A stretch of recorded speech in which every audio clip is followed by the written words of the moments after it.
Assalomu alaykum va rahmatullohi va barakatuh. Xudo xolasa Jomiy bozoridan magazin olganmiz. Bu 3-qavatidamiz.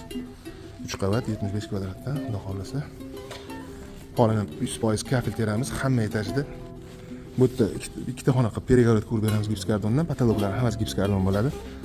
Asl shenalarni ham o'zimiz qilib beramiz. Xudo xolasa bizning kafil bo'ladigan bo'ladi. Yo'ldan ikkinchi qavati showroom bo'ladi. Kraskasini berib 100% kafil teramiz.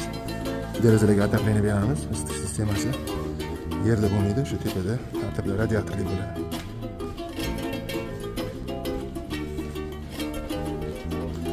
Yo'ldan mana birinchi etaji. Bu yerda перегород qurib, bitta hojatxona, bolalarga choypoy qo'yadigan xonasini qilamiz. Bu yoqda katta showroom bo'ladi. Xudo xolasa ish jarayonidan tashlab bitganda ham ko'rsatamiz. Xudo xolasa kim xizmatga kerak bo'lsa bemalol aloqaga chiqib olasizlar. Salomat bo'linglar.